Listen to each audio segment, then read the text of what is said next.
11টা মাস ঠিক আছে, গুনায় গুনায় তুমি বরবাদ হয়ে গেছো।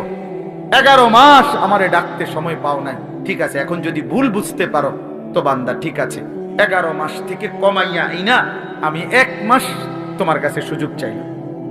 যা, 1টা মাস আমারে সুযোগ দাও, 1টা মাস গুনাহ ছেড়ে দাও, 1টা মাস আমার হুকুমগুলো পালন করো।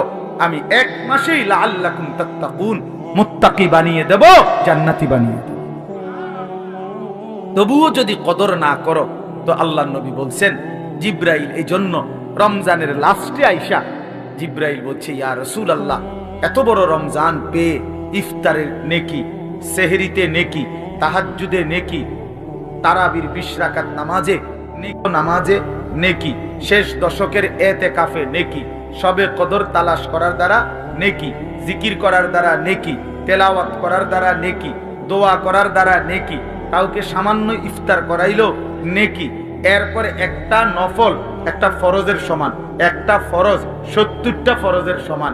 এক রমজানের প্রথম দশক রহমত, মাঝখানের দশক মাগফিরাত, শেষ দশক জাহান্নাম থেকে নাজাত। আল্লাহ বলেন জিব্রাইলের মাধ্যমে, নবী এত কিছু দিয়াও যেই বেঈমান রে মন গলাইতে পারলাম না, তারে আমি ভালো করাইতে পারলাম না, আমার দিকে ফিরাইতে পারলাম না, তার উপরে আমি আল্লাহর লানত, আমি ফেরেশতারও লানত। তো নবী বলে আমিন, হ জিব্রাইল, আমি মুহাম্মদেরও লানত। যা, তোর উপরে খোদার লানত করুক, তোর উপরে আল্লাহর লানত করুক।